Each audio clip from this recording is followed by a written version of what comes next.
The title for our next session is Jihad and Descent into Chaos, in which Riaz Khokhar will be in conversation with Ahmed Riaz. Riaz Khokhar, Ahmed Rashid, sorry sir, Ahmed Rashid. Distinguished former Foreign Service professional Riaz Hussain Khokhar is a former Foreign Secretary of Pakistan and a senior diplomat. He joined the Pakistan Foreign Services in 1966 and represented Pakistan as an ambassador in China, USA, India, and Bangladesh, in addition to his various other diplomatic assignments. Over to Riaz Sahab.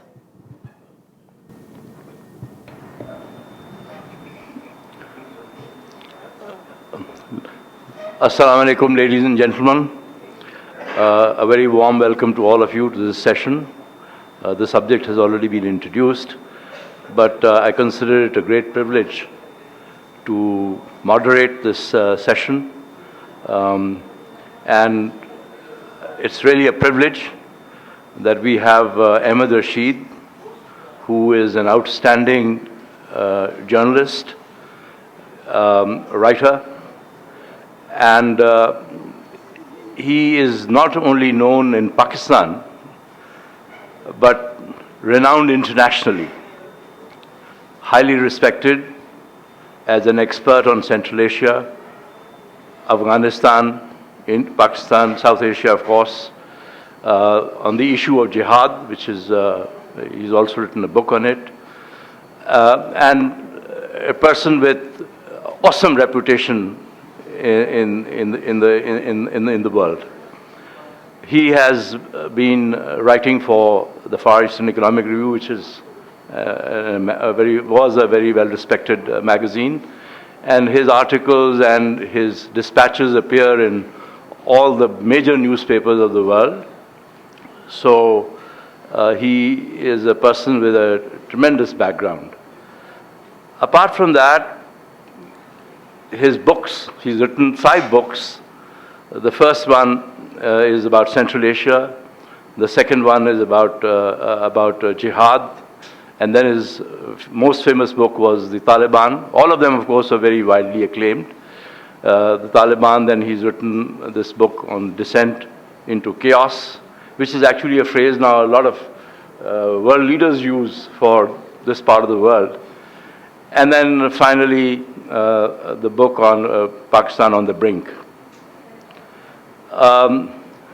Ahmed is an extremely popular speaker worldwide, not only at universities, the leading universities, and I think he's a rock star as far as the think tank community is concerned. So we're very fortunate that we have a person with this very solid background on the issues that we would like to look at. In this session, what Ahmed and I will try and cover is, first of all, what is really happening in the Islamic world. It's imploding, and a lot of countries that have been devastated and are virtually failing state or failed states. So what went wrong? What was the role of the West, particularly the United States? What was the responsibility and the failure on the part of some of the leading countries in the region? So we'd like to look at that, because what is happening in the Middle East will also have a lot of impact in South Asia, and particularly on Pakistan, because of our very strong links with them. Apart from that, we would also like to look at Pakistan-Afghanistan relations, the situation in Afghanistan itself, the impact of whatever happening is in India, between Pakistan and Afghanistan on Central Asian states. And of course, we cannot avoid but talk about India-Pakistan relations. So we will look at all these foreign policy issues, and more specifically, we'll focus on Afghanistan and Pakistan, particularly because I think the topic and the title of his book, in fact, in many ways, he's been quite prophetic. He's been saying that, you know, he's been warning the world, he's been warning the countries in the region that if we do not stop the slide, things can really get out of hand. And of course, related to all this, we cannot ignore the fact that we have a complicated domestic situation. And when it comes to foreign policy issues, there is a symbiotic relationship between the internal situation and foreign policy matters. So what I would do is I would request Ahmed to sort of make some points on the issues that I have raised, and then of course we can get into some kind of an interactive discussion. Over to you, Ahmed. Well, thank you very much. It's a very great pleasure to be here. And Riaz, I mean, I should be interviewing you rather than you interviewing me. For somebody who's served as Foreign Secretary and also in every important capital you've been ambassador, every capital that is important to Pakistan. Let me, I mean, I'm not going to get into a history of the Middle East and what's happening. I want to just make 4 or 5 points which I think are very relevant to Pakistan about what is happening in the Middle East. The first thing that is happening, of course, as you said, we have 5 or 6 failed states now in the Arab world. And obviously they're all in the Muslim world. They're all in, and the idea of failed states now is not anything new. It's something that could happen anywhere. The second thing I think is the end of borders. The end of borders as we know them. The colonial borders are being broken down, and I don't think we are ever going to see a reconstituted Syria or Iraq or even Yemen as they existed 5 years ago. I think we will see the fragmentation of many of these countries, ethnic sanctuaries for ethnic and religious groups, but we are not going to see the reconstitution. And that, I think, is also an important message for Afghanistan, with all its ethnic problems, an important message for Pakistan, given the situation in Baluchistan and KP province. I think that the second major issue is the death of the minorities. You know, non-Muslims have lived in the Middle East for thousands of years. In fact, for centuries far longer, earlier than Muslims themselves have lived in the Middle East. And what we are seeing with ISIS, and even, of course, in Pakistan, in perhaps a more limited way, but still with the killing of, you know, Christians and others, we are seeing a total vacuum of minorities living together in harmony with Muslims. Now, no Muslim country in the whole of Islamic history, no Muslim country has ever been 100% Muslim. Every single Muslim country has always had minorities living in its midst. Yet today we are seeing, today in the 21st century, you know, with all modernism and the rest of it, we are seeing the end of this really coming about. And I think that is terrible. The third thing is the growth of sectarianism. The Shia-Sunni conflict is something that no Muslim leader in the Middle East is willing to tackle. Nobody is prepared to bell the cat or to call foul the excesses of Sunni Shia war, rivalries, etc. That is going on. That is also extremely relevant for Pakistan because we have been through one very bad bout of sectarianism in the 80s. We are going through a similar process now, and so I think, you know, I think there are a lot, and of course the growth of ISIS. ISIS, whether it will spread into South Asia, into Afghanistan, is an open question. I don't see it as a given. I don't think it necessarily has to happen. But ultimately, I think the real crisis is the lack of leadership. There is no Muslim leader today who's willing to stand up for against sectarianism and against the kind of killing and extremism that is going on. We don't even have no Muslim leader, although a lot of other people have tried to define jihad. No Muslim leader has laid down the law on what constitutes jihad. And jihad clearly, traditionally has to be declared by the rulers. It can't be declared by individuals like Baghdadi and Osama bin Laden. So, there's this fear in Muslim leaders of actually speaking the truth and trying to end this cycle of violence that their peoples are being put through. Ahmed, you're so right that virtually from Mauritania to Indonesia, quite frankly, you can't name one single Muslim leader who could sort of show some light. It's a pity that it's a very kind of mediocre leadership, and I think that is a very serious issue in the Islamic world. Now, if you look at the OIC summit that has just taken place, quite frankly, they've come out with a pathetic statement. They've said, oh, we should all get together, we should be united, we should not be fighting, and there should be no, sectarian issues. But the reality on the ground is very different.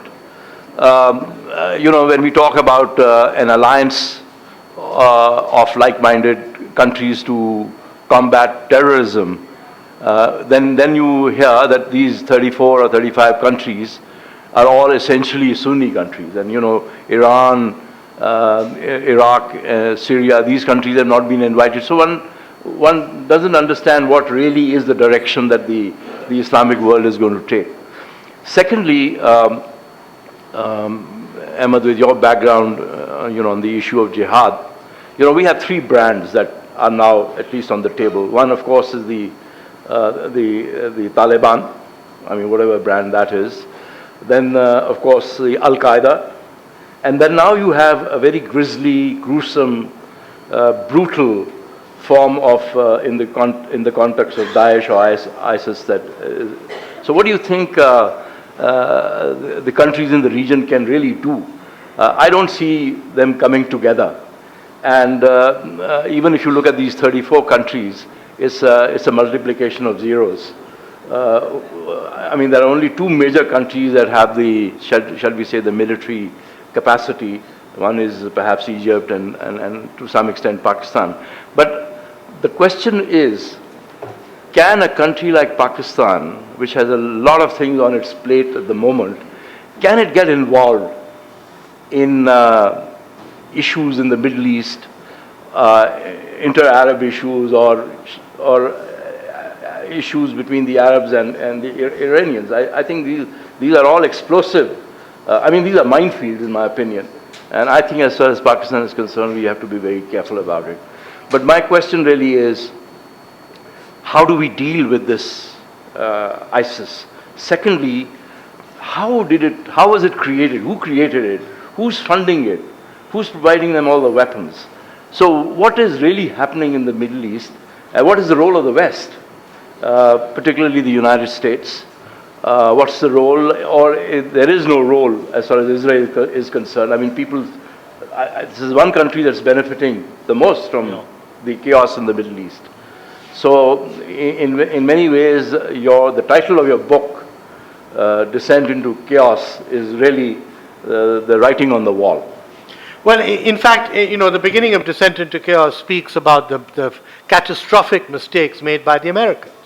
First, their reaction after 9/11 and the way they invaded Afghanistan and the way they completely abandoned it in order to invade Iraq in 2003. And of course, they learned nothing from Afghanistan. They took all the same mistakes they made in Afghanistan to Iraq. And then the mistakes they made in Iraq in 2008 and 9, they brought back into Afghanistan. So it was just a series of blunders and mistakes and fake policies that in fact, made them so irrelevant right now. And now there's a tendency of President Obama and others to try and walk away from responsibility for any of these conflicts or how to resolve them. And I have no doubt that ISIS will have to be confronted militarily by the Arab states and the Arab armies. The more you involve the American military in the Middle East and in the Muslim world, the worse results and the more negative results you're going to get. Certainly they will be needed for all sorts of technical things, but the Arab states have to come together. For example, Jordan is perhaps the only country which has been gutsy enough to actually talk about a military alliance and the failure of Arab states to deploy armies in Syria and Iraq against ISIS. Now let me just say, on ISIS, and I see two trends developing. The first is what we call, what is called global terrorism. The idea that, started from Osama, and the idea that we have to start the war in America and the West. We have to bomb the West, and then only then can we create the caliphate or create a new Muslim states in our own region. And this is an internationalist idea of Islam, and ISIS has really taken this forward. Whereas Osama said that the caliphate has to be built in the far future when we have blown up America and all the rest of it, ISIS is actually saying, no, we are going to build the caliphate right now. And they're trying to enlist doctors and engineers and architects to literally come and rebuild these conquered territories in Iraq and Syria. And so they are, if you like, internationalists. I mean, they want to conquer the whole Muslim world from Morocco all the way to Indonesia. They've divided the Muslim world into provinces, and appointed their own leadership in those provinces. The Taliban historically have always been an Afghan force primarily. They have not encouraged the idea of global, terrorism. There was no Afghan on board the 9/11 hijackers. Afghans have not carried out acts of global terrorism as such. And yes, they have sheltered bin Laden. They've given sanctuary to groups like the Islamic Movement of Uzbekistan and other such groups. But many countries in Pakistan has also given shelter to such groups. So, I mean, it's not just the Taliban who are doing it. But I really tend to define them as more Islamists, but nationalist Islamists. And I have been a strong believer, especially the last 4 or 5 years, that there is a lobby within the Taliban who are willing to talk. The Afghan Taliban I'm talking about, who are willing to talk. And in fact, those talks have been messed up also by the Americans, because the Americans, until very recently, were completely unwilling to talk to the Taliban. And they didn't allow President Karzai to do so earlier. And so we have a real situation where I think we should have built up the Afghan Taliban. I mean, the international community should have built up the Afghan Taliban, the moderate wing, who were willing to negotiate and talk.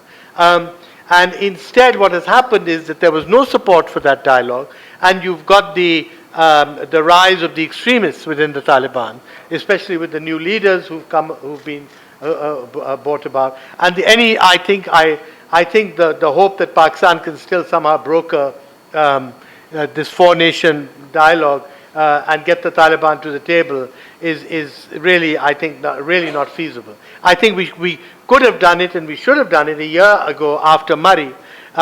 Many people describe Murray as a chronic failure, and the argument presented by the authorities in Pakistan was that the Taliban were now too weak and had to be strengthened, re-strengthened, in order before they could talk to Kabul. I think just the opposite. In fact, the fact that the Taliban were weak and fragmented, I think gave Pakistan and gave these other regional countries an opportunity to talk to them and to persuade them to come to the table. So really, with ISIS, we are going to see an expansion of ISIS. I'm very skeptical about ISIS in Pakistan or ISIS in Afghanistan, simply because I think we are flooded already with 60 or 70 militant groups, who none of them are going to give up their leadership to ISIS. Maybe some of their rank and file who are frustrated will join ISIS, but we are all, we are not like the Middle East. Remember, the Middle East after the Arab Spring had never experienced Islamic fundamentalism or Islamic extremism in the way that we have for the last 30, 40 years. So I think the groups here are much stronger, and they're not going to give way to ISIS coming in and taking their resources and manpower. I think another point that is relevant is that culturally, whatever the ISIS believes in would not fit in with either the culture and the tradition in this part of the world. But Ahmed, I think, and that it's an Arab movement. Yeah, exactly. Exactly. I think the way Osama bin Laden was not able to take off in South Asia, that many people saw it as an Arab movement. And I think people in this part of the world also have trouble when in the West people talk about ISIS being an extremely puritanical Islamic, movement for jihad. But I really don't agree that one can ascribe a religion to a sort of a terrorist movement of this nature. And I think by and large people in the subcontinent, certainly in our part of the world, Afghanistan, Pakistan and India, belong to the Sufic concept of Islam. I think that's more but I think it would be interesting for us to now really focus on Pakistan-Afghanistan relations. Where do you see it really heading? The US president has expressed some degree of concern, if we recall some of his remarks, about the future of Pakistan and Afghanistan. And in fact, he used the word that, perhaps the two countries would be, if they don't work out something, the situation will be extremely chaotic. And of course, then in the case of Pakistan, he's talked about Pakistan being a very dysfunctional state. So how would you react to this, Ahmed? Well, I think there are 3 or 4 key elements that we have to understand about present-day Afghanistan first. I think the first thing is that there has been very severe political fragmentation and political chaos within Afghanistan. The elite, which had a semblance of, or the Mujahideen elite, if you like, which had a semblance of unity and togetherness after 9/11, it has completely fragmented and broken down. And President Ashraf Ghani doesn't seem to be in any position to improve the situation. So the political chaos inside Kabul is a huge hindrance. I think the second thing is that the Americans have left the country, just like they left the country in '89. If you remember, when we blamed the Americans very much for abandoning Pakistan, abandoning Afghanistan. The Americans have left Afghanistan essentially without proper institutions and without an economy. And Afghanistan remains pathetically dependent on foreign aid. They still, after 15 years of American money being spent there, they don't produce anything. There's nothing that Afghanistan produces. And, many of you probably traveled to Afghanistan in the 60s and 70s, if you're of that age group, as I am. And, Afghanistan at that time was not importing its food, for example. Today, Afghanistan is a net importer of its foodstuffs. And as I said, it doesn't produce any consumer goods or anything. So the goods and the sales that these extremist groups like the Taliban use all come from outside. I think so. The second thing is this: the Americans leaving without an economy, and of course we've seen the result of that in Europe. The second largest contingent of refugees who have fled to Europe are not Syrians or Iraqis or anyone else, but are Afghans. And these are the new, if you like, middle-class generation of Afghans who became educated with the American occupation, under the American occupation. And it's they who are leaving, and they are they would be the future builders of the nation. And they're the ones who are leaving. It's not taxi drivers who are leaving, it's educated technocrats who are leaving. I think the third thing has been the regional tension and the regional, this is a historical thing that has been going on since the Soviet invasion of Afghanistan.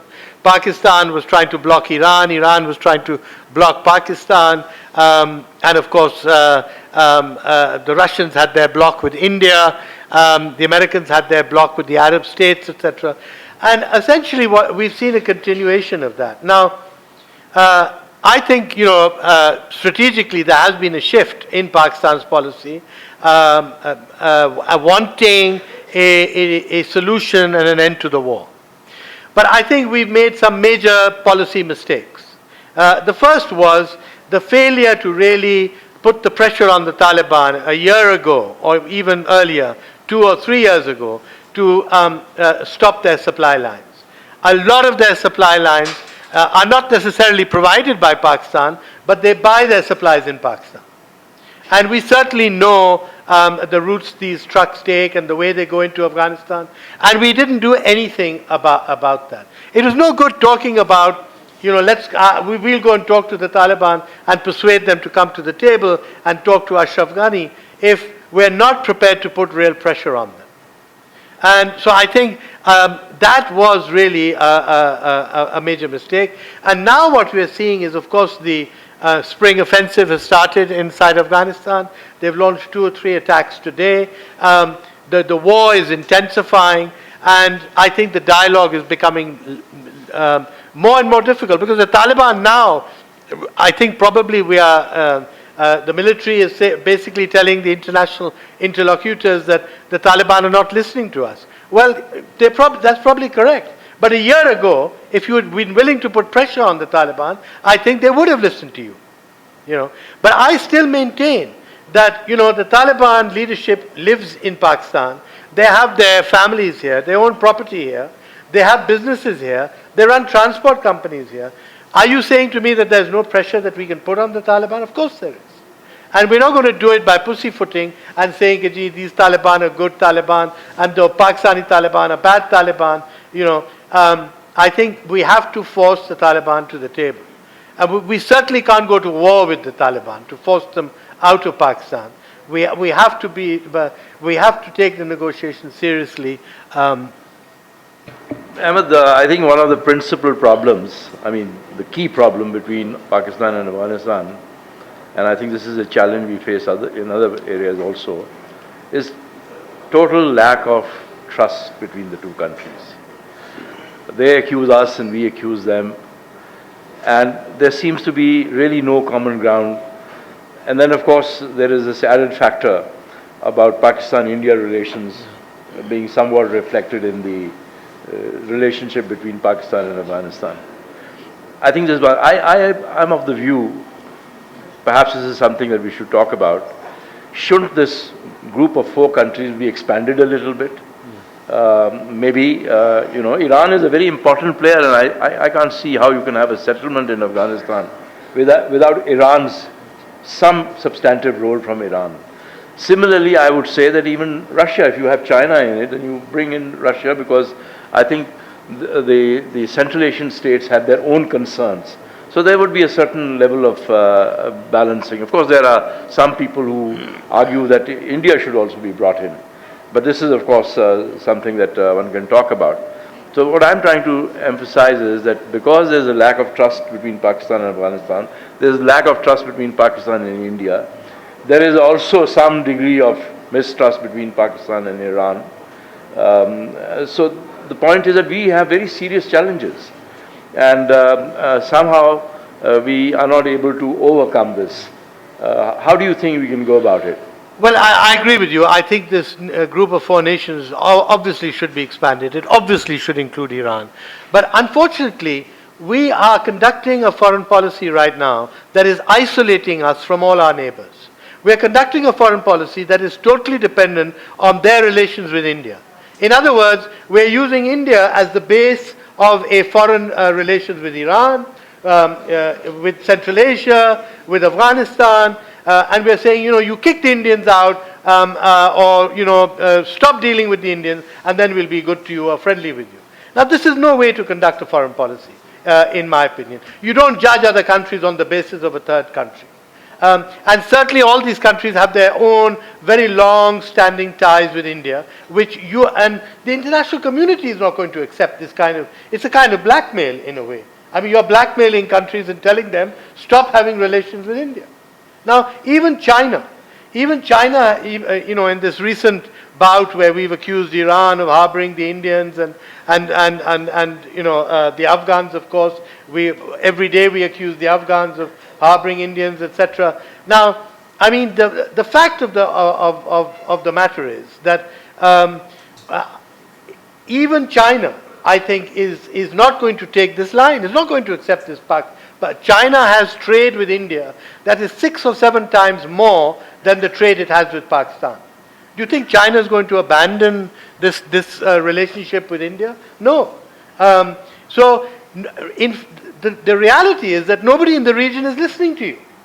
And everybody in the region thinks you're totally obsessed with one country, India, with which you don't want to make peace, and vice versa. The Indians don't want to make peace with you. And you are essentially telling all these countries that lay off any kind of relationship with India. Now, I think it is absolutely critical that now what we are seeing, Iran is in fact backing some Taliban groups in western Afghanistan, close to the Herat border. And they're doing that because of the rivalry with Pakistan.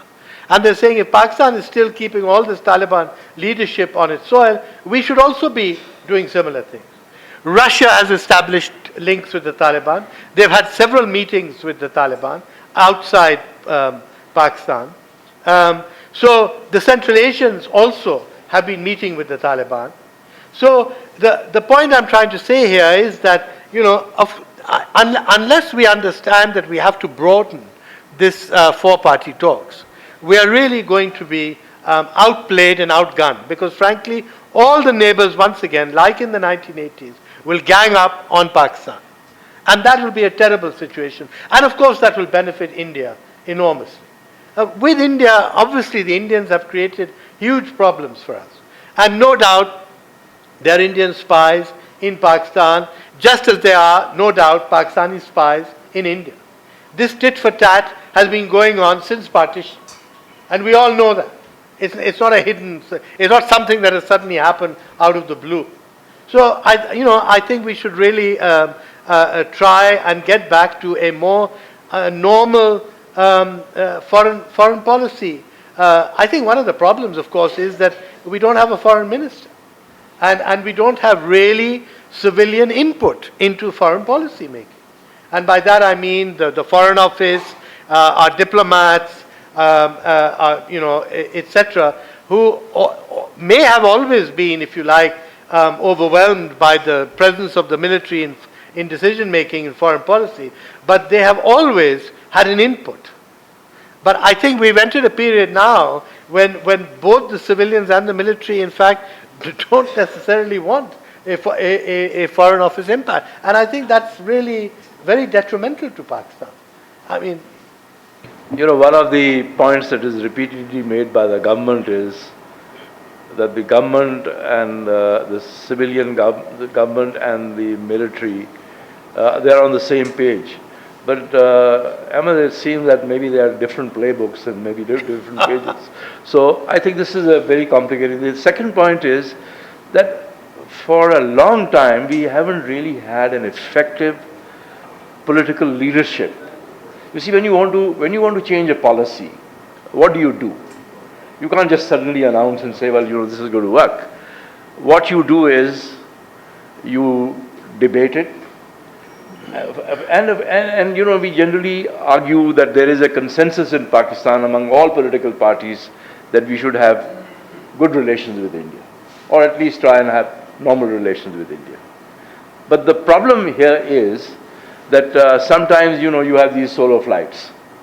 You had President Musharraf, who came up with some ideas about Kashmir, and it didn't really take off. So we really don't know what the situation is today. The present leadership looks a little lost. Prime Minister has made statements to the effect that he wants good relations. They're called good neighborly policy. Now, how do you implement that? I think this is the main point. There is no clear understanding on what are going to be the terms of engagement with India. This is where the real problem is.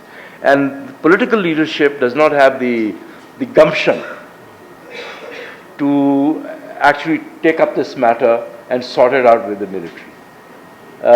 So I think this is a real problem. And then you rightly said, we don't have a foreign minister.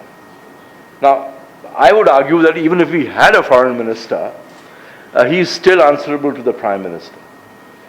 So what you need is a strong Prime Minister which rooted in the Parliament. Now he's got all the majority, but what good is that Parliament where it's very rarely that you hear of a foreign policy debate? How many members of Parliament are really, shall we say, educated enough to discuss serious foreign policy issues? I mean, these are serious matters relating to national security, defense, and so on and so forth. But I don't know, I don't recall a single serious debate in the Parliament in the last few years. So I think this is a very serious matter. Yeah, for instance, media can play a role up to a point, but media can't dictate foreign policy from the outside. So I think this is a very serious dilemma for the present government. Now, the Prime Minister took initiatives. I mean, he went to India to meet, when he invited them for the inauguration.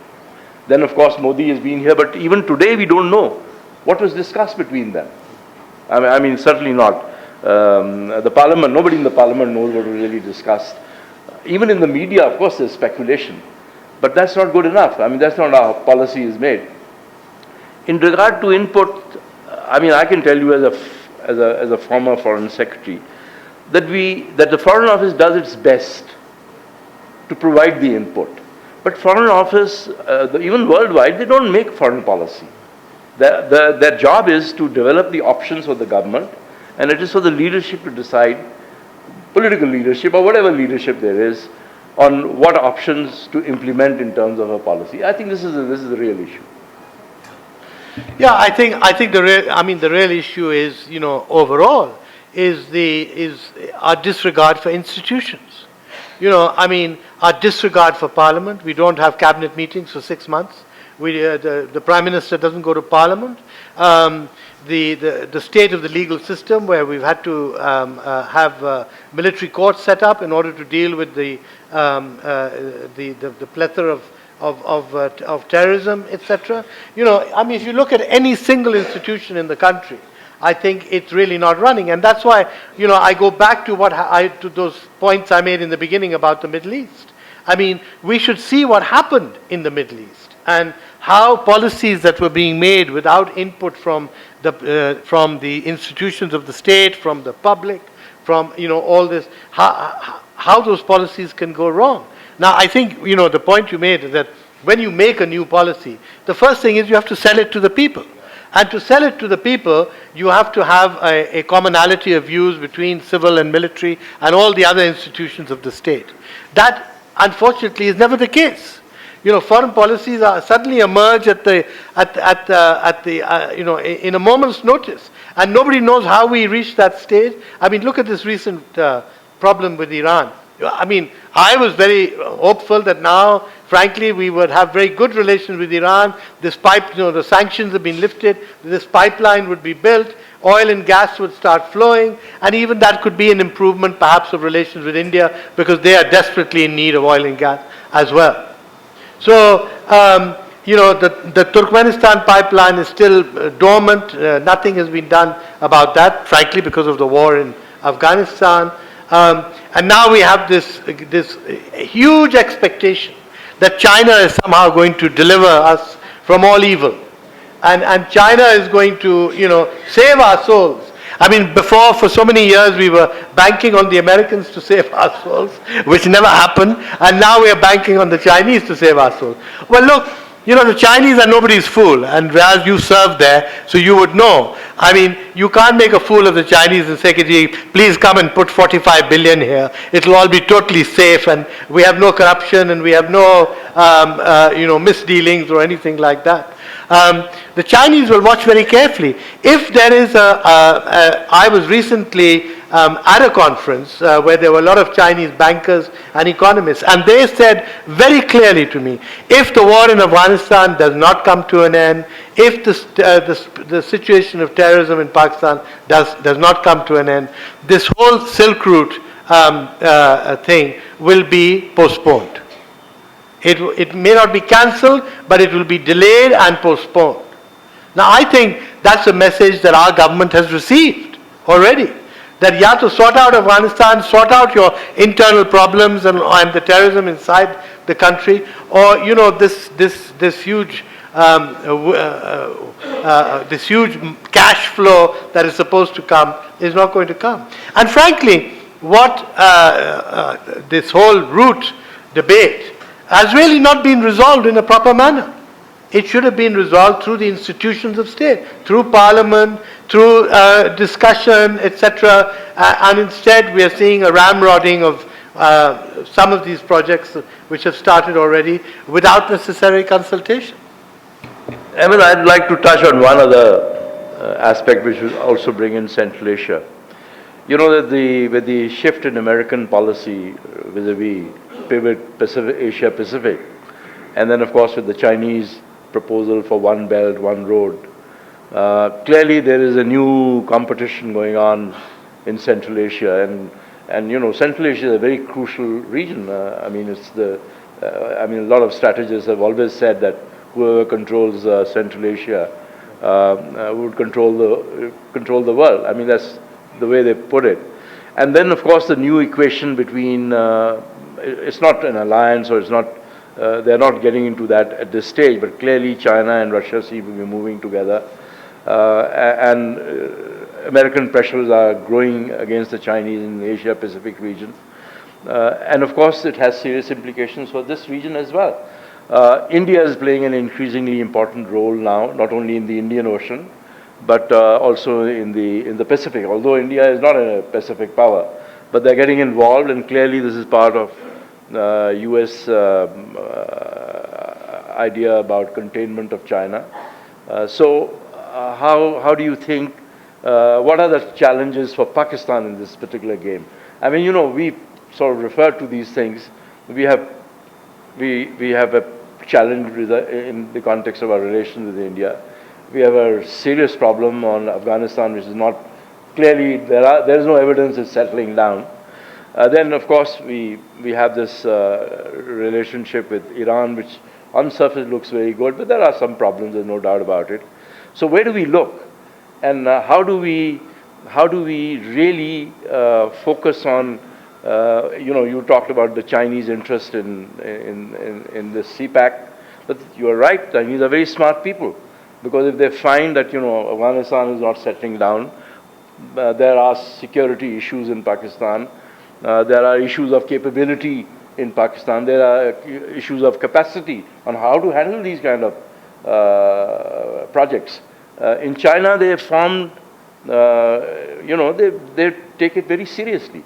They've got people who are working on the plans, there are people who are working on designs, there are people who are working on all kinds of economic aspects of this. But here, we've got some planning commission, and we've got some, you know, odd additional secretary or joint secretary working on these things. So I think we need to take charge. Now, this is where there is also a problem. Most countries outside seem to have more confidence in Pindi, in Rawalpindi, than in Islamabad. So I mean, this in itself is a very serious issue. Unless the army had assured the Chinese that, you know, they're going to take care of the security, they were very uncomfortable. Now they still have issues about capability and capacity of the government of handling these issues. Finally, of course, in this context, in the Asia Pacific and sort of Eurasian sort of situation that is evolving, there is the competition that is growing in the Indian Ocean. Indian Ocean is going to become a very important sort of ocean in the context of strategy. Well, you know, let me just say very briefly about China and Central Asia. When I started first going to Central Asia, it was totally controlled by Russia. And after 9/11, of course, there was competition with the Americans, the Russians, and the Chinese. I can tell you categorically, the Chinese have won the war won the battle for influence in Central Asia. They are building, there's a massive construction program in Central Asia. And what the Chinese are essentially saying is that if we do not get to build this road through Pakistan and Afghanistan, because of all the issues and conflicts, we will only double down and build more linkages in Central Asia. Tens of thousands of Chinese have moved into Central Asia and are now living in Central Asia and set up businesses, and they're exporting enormous quantities of raw materials. From there, there's oil and gas and wheat and food and all the rest of it. So they basically, in my opinion, won the struggle in Central Asia. The only thing the Russians still have a capacity of, which Putin has demonstrated, is to send troops into Central Asia to defend the borders against the militant groups coming in from Afghanistan. And here too, when you go to Central Asia, you don't hear the Central Asians blaming the IMU or blaming Ashraf Ghani or blaming, they all blame Pakistan. And that is the situation. Because all of these groups were at one time resident in Pakistan. Especially all the various Central Asian groups, the Chechens, the IMU, etc. And we have not been able to build up any kind of trust with the Central Asians that, we are now different from what we were during the Soviet invasion of Afghanistan. So I find that really very sad because, this is a huge market for our goods, which hopefully, these roads and this construction is going to open up. Ahmed, you've said the right thing. I mean, the other day, I think it was yesterday or the day before yesterday, when they talked about this train that has come from this little town called Yiwu on the eastern coast of China, and the train came right up to Tehran. I was in this town about 6 months ago, and they told me about a train that leaves from Yiwu, goes through the mainland China, into Central Asia, into Europe, and down to Madrid. I mean, it's a journey of about 16,000 kilometers. Now they plan to, what they have in mind is a network. First of all, they want to marry the gauge problem, the railway gauge problem between Russia and China. Once they do that, their objective is to have a network of railways in order to, I mean, of course, they can't transfer all that trade, Pacific trade but even 20% or 30% of the trade means billions, literally means billions in terms of, but I think here again, it's very smart of the Iranians that they've cashed in, that they thought about it. Well, the Iranians are setting up an alternative route for the Afghans to trade. Already we are seeing about 40% of the trade that traditionally used to go through Karachi is now going through Chabahar, through Herat and then Chabahar through western Afghanistan. And of course there are complaints, the Indians are involved and the Indians are doing this and that. But the fact is that, by not helping bring peace to Afghanistan and by pushing the Taliban more to the table, unfortunately, the Afghans, and the fact that Karachi has been a huge hold-up because we've got big technical problems in Karachi. Karachi can't handle the traffic and the goods, which of course is why, Gwadar is going to become so important. But the fact is that Afghan goods are held up for months and months in Karachi, and they can't import or export through Karachi, and now they're going to move through Iran. And that is, the Iranians are touting this as also a route to China. And that, in fact, forget about Gwadar, don't bother about building your route through Pakistan. Build a route in Iran, and we will give you the peace and security, etc., and we'll take you right up to the border with Turkmenistan, and from then on it's Central Asia, and you just build a road from China to connect with Turkmenistan. So the Iranians are already working on this. Well, Ahmed, we've got about 15 minutes to go, and I think it's time for us to give the audience an opportunity to put questions to you, and of course you're most welcome to put questions to me as well. Please identify yourself. I'm Nasreen Azhar from the Human Rights Commission of Pakistan. I would like to ask Mr. Rashid, you didn't say anything about Libya. What are your thoughts on Libya? When you talk about the whole Middle East and that, I find that extremely disturbing. Well, I think Libya is the chronic example of Western failure, first of all. I mean, you overthrow Gaddafi, and then the next day you leave. And you say, well, let the Libyans sort it out. Except that the Libyans under Gaddafi had no institutions whatsoever. They had no army, they had no bureaucracy, they had no parliament, they had nothing. And what we're seeing in Libya today is literally the fragmentation of Libya into 5 different blocks ruled by various warlords and extremist groups, etc.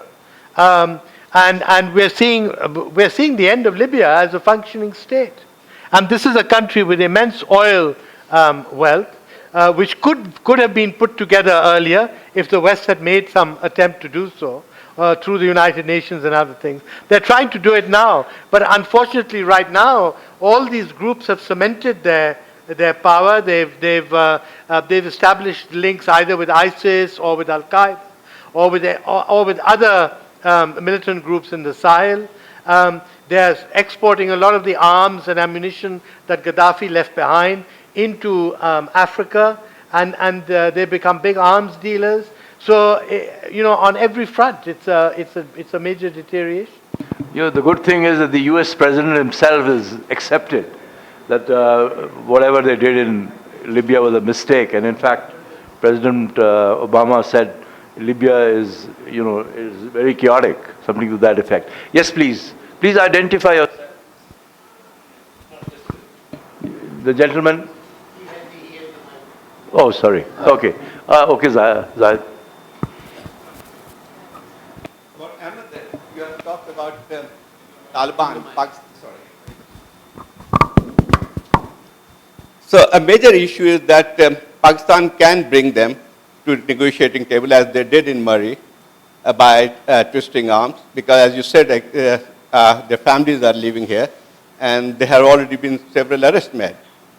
But can Pakistan force Taliban to come to some kind of agreement? Because there's a lot of, Taliban, you said actually some faction of Taliban are prepared to talk.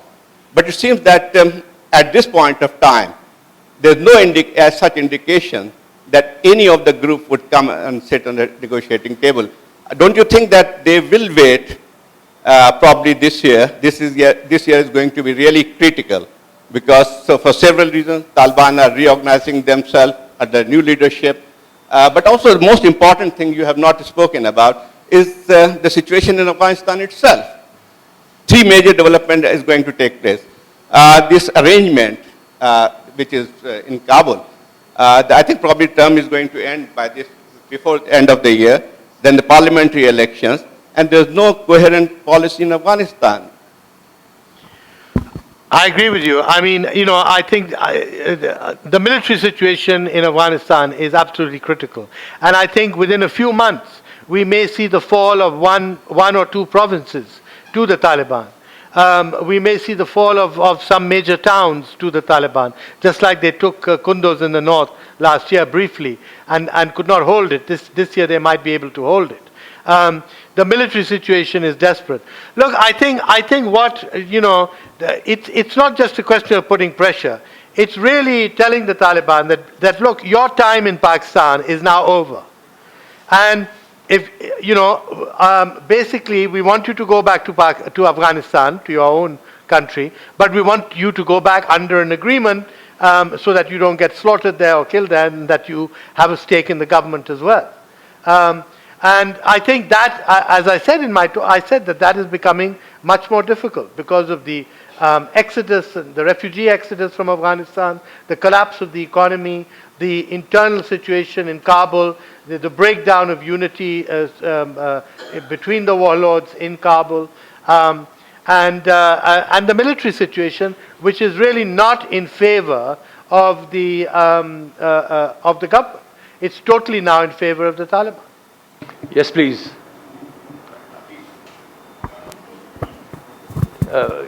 Akil Bilrami is my name, sir. I'd like to ask you, why do we continue to call, to use the terms like Islamism or fundamentalists? Because I think it's an insult to the Muslims. When you call it a fundamental sort of Islamist or a fundamental Muslim or a fundamentalist, it means that they are following the fundamentals of Islam. Are they? This is something that's been coined by the West, and unfortunately we've picked it up and we follow. What do we call them then? Call them terrorists. Sorry? Call them anything else. They are not Muslims. No, you give me a name. You call them a terrorist. How can we call? They're all terrorists. How can we call these terrorist Maulanas as Maulanas? I mean, it's an insult to the Maulvis, the proper Maulvis. I think this is a very complicated subject, perhaps, some other time. But your point is well made. Thank you, Ashraf. Please. Sorry. after this. Mike, please.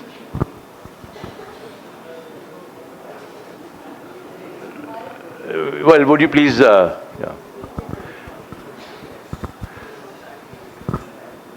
Well, thank you for an extremely enlightening discussion between the two of you. It's been a great benefit to all of us. With respect to the word fundamentalist, this is actually a word taken from Christian theology, which has been borrowed and applied to Islam quite misappropriately, wrongly.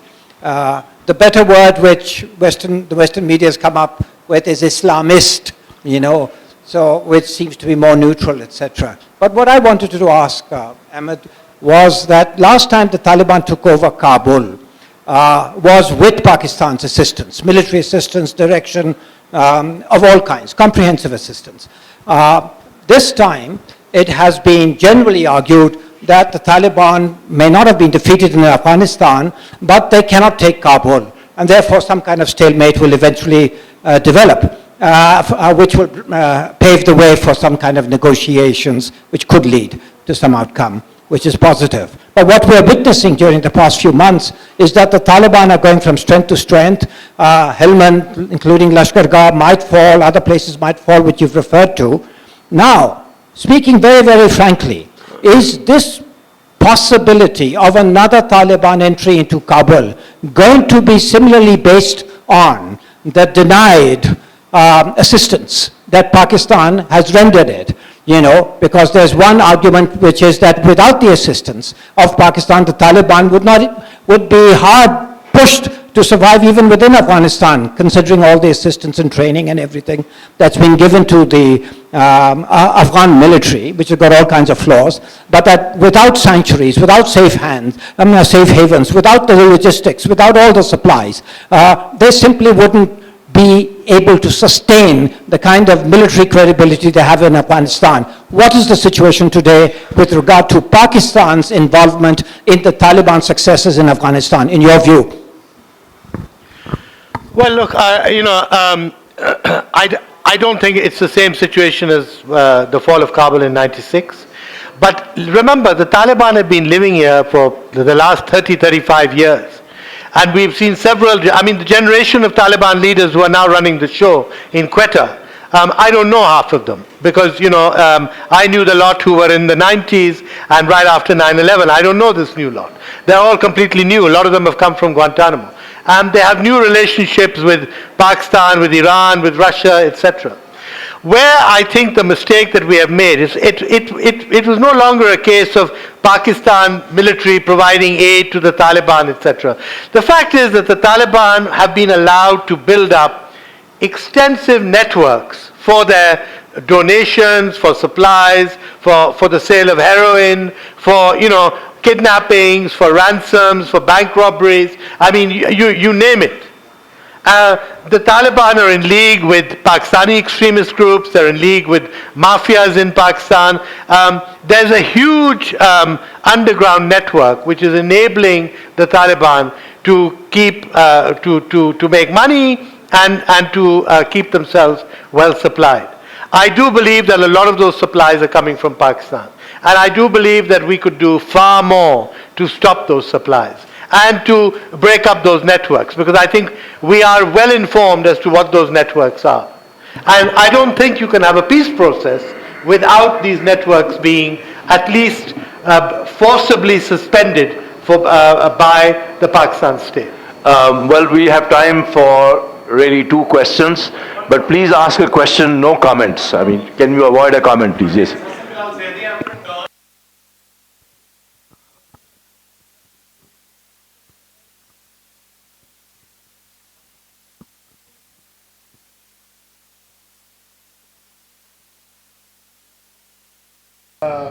Organization with Iraq, Iran and other such countries not being invited. What kind of a stance do you think should Pakistan take in this matter? And my second question to Mr. Rashid, you talked about the emergence of smaller, newer movements inside Pakistan. How do you view the emergence of the Barelvis, who recently came out and camped out at D Chowk and set fire to a lot of public property? Where do they figure in all of this? Would you go first or? Well, I mean, no. Okay, just a minute, please. Well, please, I would say, please observe the decorum of the House.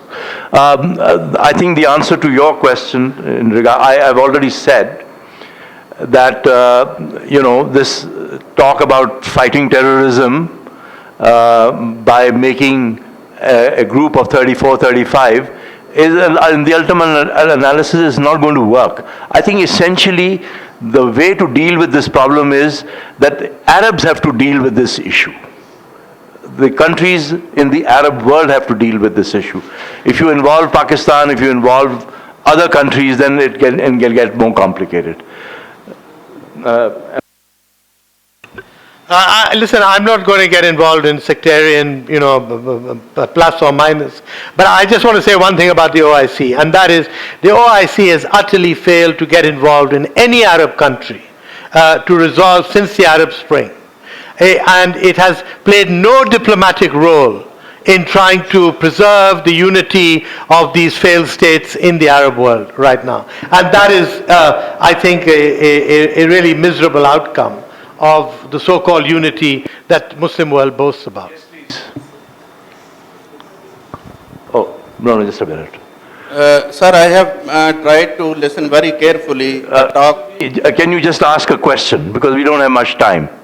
Ask a question. Neither, sir, I have any question nor comments. I have some conclusions which, as Pakistani, I think they are unavoidable. There should be, we should work on that policy. First is that Pakistan cannot afford to raise complication relationship with regional relationship and bilateral relations with the countries of the region. We simply... Excuse me, this point has been, thank you very much, this point has been made by us. We recognize your point, thank you. No, excuse me, sorry, we don't have much time. Just a minute, please. Hurry up, please. Last. Can you ask a question, please? A very brief one. Mr. Ahmed Rashid, I am Raja Hassan Ehsan. I'm a lawyer from Lahore. According to some Western commentators, we've now entered the age of postmodernism. So, sir, what future do you see of jihad in postmodernism era? Thank you very much. As it always has done, ISIS has created a new dimension for jihad. Sorry. ISIS has just created a new dimension for jihad, which is that we build the caliphate right now and here, and we build it as we fight and we kill, we also build the caliphate. And that is something new, which is very different from Al-Qaeda and other groups. Do you have a question? Sir. No comment, please. Sir.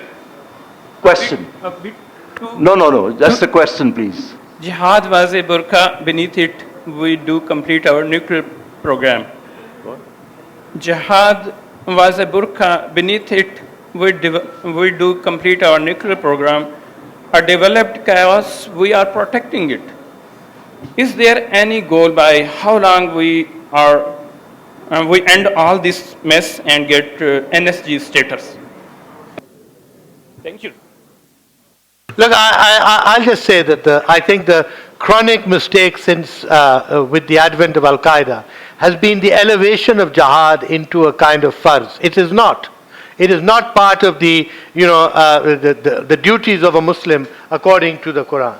And yet it has been elevated into this some kind of supernatural that every Muslim has to carry out jihad, otherwise he is not a Muslim. This is patently false and patently untrue. And I think this is what has to be combated by ordinary people and the media and our political leadership, and is not being done. Last question, please. Excuse me, please identify yourself and question only. My name is Meher. I work for Daily Times. I just have a tiny question. If you were to give one advice to the Prime Minister of Pakistan in his capacity as the Foreign Minister of Pakistan vis-a-vis India, what would it be? What would you tell him to do right away as far as India is concerned? I would say take the initiative on India, but first forge a consensus at home. that initiative is supported by the majority of the people in Pakistan. Well, ladies and gentlemen, thank you very much. Please join me in a big applause to Ahmed. I think he's really enriched the session. Thank you very much.